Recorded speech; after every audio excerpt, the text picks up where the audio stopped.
Bienvenue chère entrepreneure ambitieuse dans Démesuré, le rendez-vous hebdomadaire pour toutes les entrepreneurs passionnées, audacieuses et déterminées.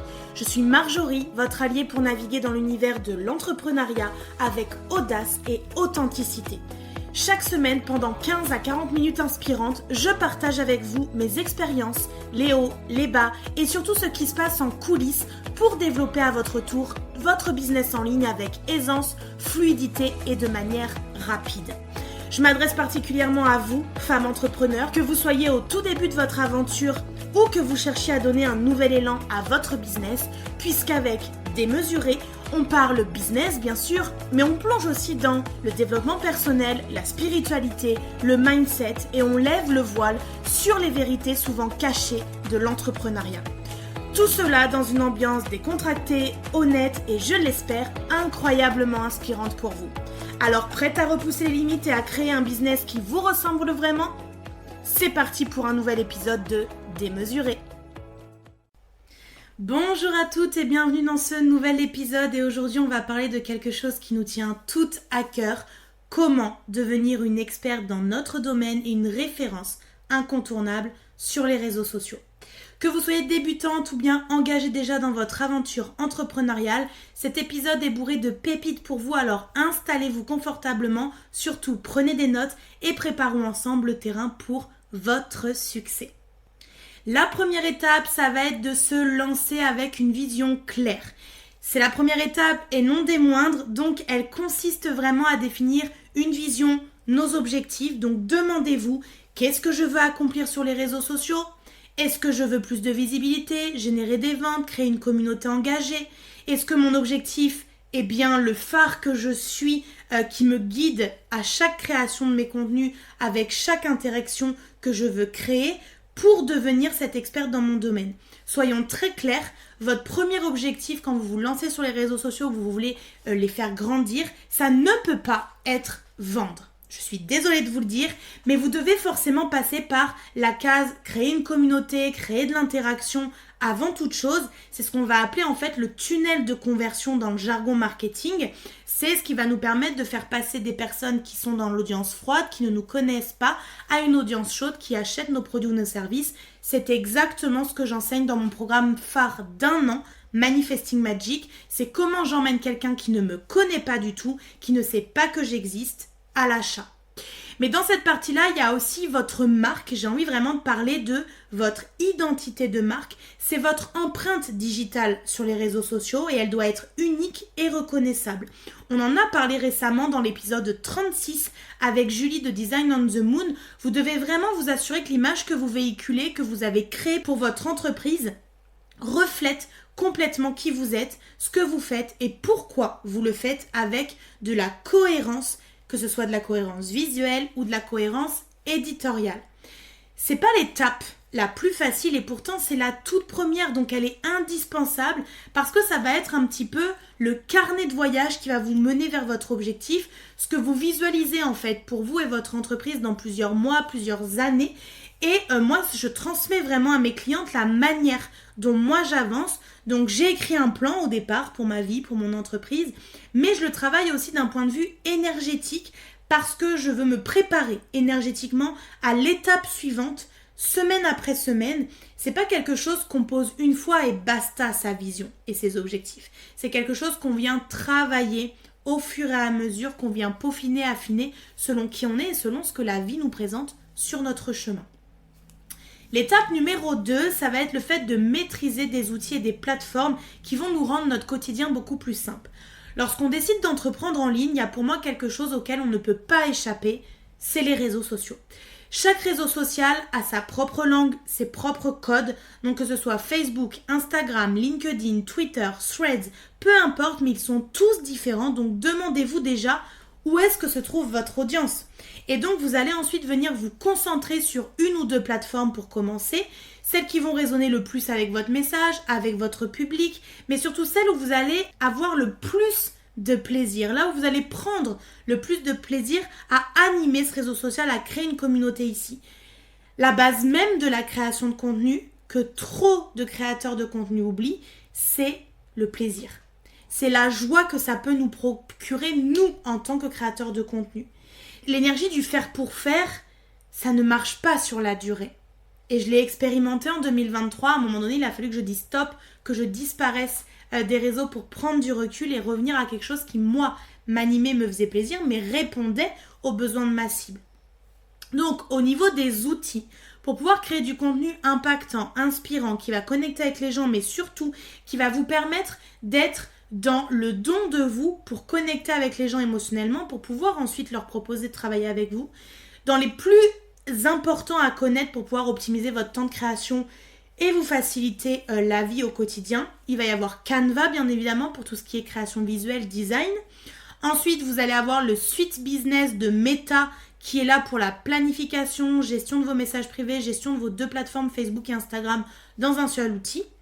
Et puis, il y a Google Analytics qu'il ne faut pas oublier pour pouvoir analyser ce qui se passe sur vos réseaux, sur votre site web, etc. pour affiner au fur et à mesure, mais on en reparlera un petit peu après parce que pour moi, c'est important. Et un des outils phares que vous devez utiliser aujourd'hui dans votre entreprise, c'est ChatGPT. C'est l'intelligence artificielle, donc ChatGPT pour la création de contenu, etc., d'idées. Mais vous pouvez aussi retrouver l'intelligence artificielle dans Canva pour votre création visuelle. Maîtriser ces outils, c'est comme vraiment apprendre à jouer d'un nouvel instrument en fait. Au début, c'est très technique, on trouve ça difficile, mais plus tard, on crée de la magie avec ces outils-là. Et dans Manifesting Magic, je focalise vraiment là-dessus. Je vous fais des tutos sur des outils très concrets. Et c'est à force de répéter, que à force, vous créez des choses facilement, fluidement pour pouvoir impacter l'extérieur. L'étape numéro 3, c'est d'avoir une stratégie de contenu impactante. Il faut comprendre une chose, c'est que votre contenu, c'est votre voix, V-O-I-X. Vous devez, à travers ce contenu, enseigner, inspirer, raisonner avec ceux qui le reçoivent. Vous ne créez pas pour vous. Arrêtez de créer les choses pour vous comme vous voudriez qu'elles soient. Mais vous les faites déjà pour vous faire plaisir, pour prendre du plaisir dans la création de contenu parce que vous êtes dans le don de soi, dans le partage, dans la communion, dans la création d'émulsion entre vous et votre créativité. Mais vous ne devez pas le faire juste pour vous faire plaisir et juste pour gonfler votre ego. Vous devez vraiment créer pour pouvoir servir votre communauté, pour que les personnes vous trouvent utiles dans leur quotidien. Et là, elles s'abonneront, elles suivront vos contenus, elles les likeront, elles activeront les notifications. Donc posez-vous la question, qu'est-ce que mon audience veut vraiment savoir? Quels sont les problèmes que je peux résoudre? Quelles sont les émotions ou les sentiments qui sont difficiles dans notre quotidien d'aujourd'hui et que elle veut plus en fait, elle veut plus vivre avec ça, elle veut s'en détacher? Et par quoi elle aimerait les remplacer, ces émotions et ces sentiments difficiles. Et une fois que vous avez déterminé ça, là, vous pourrez déterminer quel contenu vous allez faire et les formats que vous allez utiliser. Et l'importance là-dedans, ça va être de varier les formats pour créer de la surprise, du mouvement. Donc vous allez faire des posts, des carousels, des vidéos, des reels, des lives pour pouvoir garder un engagement qui va être assez haut. Puisque les gens vont rester quand vous allez les divertir, vous allez être utile pour eux et quand ils vont passer des bons moments en votre compagnie. Le quotidien est bien assez dur pour chacun pour qu'ils viennent passer du temps sur les réseaux pour rien. Donc là vraiment, vous allez devoir leur transmettre des choses pour les servir, pour qu'ils vous trouvent utiles, importants dans leur quotidien. Et alors si dans votre contenu, ils apprennent des choses, c'est un plus, c'est vraiment du jackpot en plus de tout ce que je viens de vous nommer. La chose la plus importante dans la stratégie de contenu, et ça on ne me fera pas dire le contraire après 4 ans d'entrepreneuriat et d'expérimentation, c'est d'être régulière. Être régulière ne veut pas dire être là tous les jours. Ça veut dire garder une constance, maintenir un rythme. Et pour ça, il n'y a qu'un seul outil qui vous fera fonctionner, c'est le calendrier éditorial. Il y a tout un module dans Manifesting Magic qui vous aide à ça. Créer du contenu, créer un calendrier éditorial, avoir une vision en fait sur le contenu qu'on va apporter et le tunnel de vente vers où on veut guider en fait nos clients, vers quel achat avec tout le contenu qu'on crée au quotidien. Donc un calendrier éditorial, c'est pas une simple organisation. Un calendrier éditorial, les filles, c'est votre engagement envers votre audience. Donc c'est ce que vous devez leur montrer au quotidien. Vous devez leur montrer que vous êtes là pour rester. Donc vous devez les chouchouter sur la durée et leur apporter des choses de qualité pour les amener au prochain niveau. L'étape numéro 4, c'est l'engagement et la croissance de votre communauté. L'engagement, c'est le cœur battant des réseaux sociaux.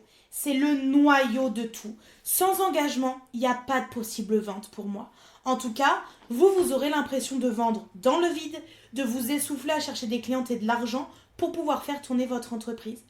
Donc, ça demande d'aller chercher à un moment donné cet engagement au tout départ. Moi, je prenais l'initiative d'envoyer des messages privés, d'envoyer des vocaux, de mettre des commentaires pour vraiment créer cette émulsion autour de moi. Et puis maintenant, ça demande de répondre aux commentaires, de s'engager sur d'autres comptes aussi, de créer des espaces de discussion comme des canaux, Telegram, Instagram, etc. En tout cas, votre communauté n'est pas juste un nombre. C'est un cercle de personnes qui sont réelles, qui existent derrière leurs écrans, donc qui sont intéressées par ce que vous avez à dire. Donc, une personne de toucher, c'est une personne de toucher. Ne cherchez pas la quantité, cherchez la qualité parce que par votre contenu gratuit, vous allez venir commencer à transformer le quotidien de votre clientèle cible. Et donc, pour pouvoir grandir, vous allez avoir besoin d'utiliser intelligemment les hashtags. Vous allez pouvoir lancer des défis, des challenges, des lancements beaucoup plus conséquents.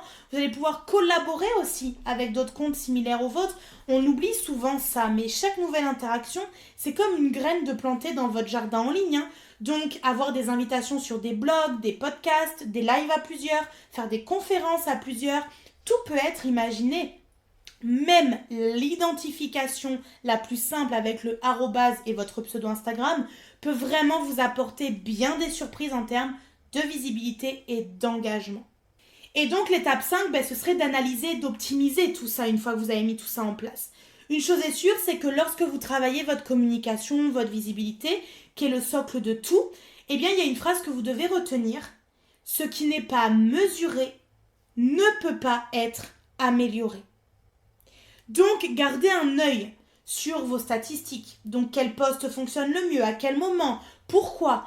Et d'utiliser ces données pour pouvoir affiner votre stratégie, pour pouvoir tester des nouvelles idées et toujours rester en phase avec ce que veut votre audience. Parce que c'est ça le plus important, c'est que vous créez du contenu dans lequel vous prenez plaisir dans le moment de création et d'interaction, mais surtout qui est utile pour votre audience et les personnes qui vous écoutent et qui vous lisent.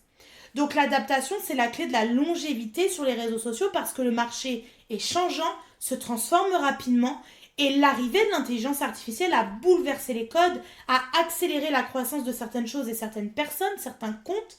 Donc il est temps de prendre le train en marche pour 2024 et c'est exactement pour cette raison que j'ai décidé de relancer une cohorte de Manifesting Magic pour ce printemps. C'est vraiment de permettre aux femmes d'apprendre à entreprendre parce que simplement vouloir être libre, je m'en suis très vite rendu compte, ça ne suffit pas pour la prospérité, la liberté financière, surtout dans le paysage concurrentiel dans lequel on vit actuellement. C'est vraiment indispensable que vous appreniez les rouages du vrai entrepreneuriat, de qu'est-ce qui se passe dans les coulisses, et mes clientes le disent.